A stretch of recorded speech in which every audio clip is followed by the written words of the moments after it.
we need India in the peace-building process in Ukraine. He demonstrates his leadership. He demonstrates that he can consolidate the nation. I'm quite happy that, well, you have such logical sequence and stability in the line of the government of India. It's a great news, which we actually going to congratulate one more time Prime Minister Modi and his team for such great achievement, because it's one of the biggest elections in the world, and he demonstrates his leadership. He demonstrates that he can consolidate the nation around his philosophy and his idea to make India even more great country than it exists for the moment. And I'm very much happy that my president just yesterday had a direct talk with Prime Minister Modi, and they agreed actually that we will continue to develop our cooperation, and which is a very good sign that Prime Minister Modi says that India will increase their effort in the peace-building process in Ukraine.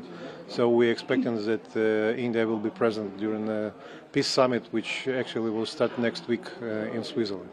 You mentioned about the peace summit. I was going to ask you, sir, what are your expectations from the summit in large, and how do you see India's role in it? And have you got any confirmation from India regarding its attendance so far?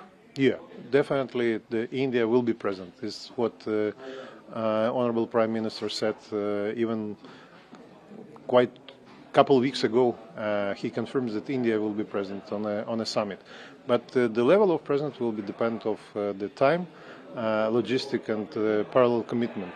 I'm just quoting the Prime Minister, and it's definitely we need India in the peace-building process in Ukraine, because the India leadership, India presence on the summit will reinforce all of diplomatic forces around the world, and definitely we need to find a peaceful solution, and we need to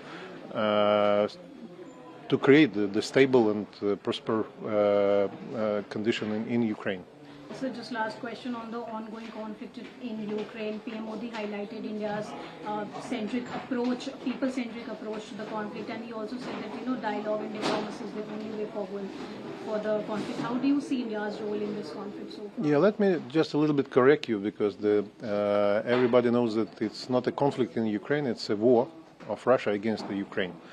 So we actually we try to secure our people, and you know that Russia heavily bombarding Ukraine, especially critical infrastructure in Ukraine, and we are very grateful that India paying a lot of attention on a humanitarian support of Ukraine, and so we will continue our new project, and well, I'm quite happy that you have such logical sequence and stability in the line of the government of India, and I hope that we will use this opportunity to increase number of projects in support of Ukraine.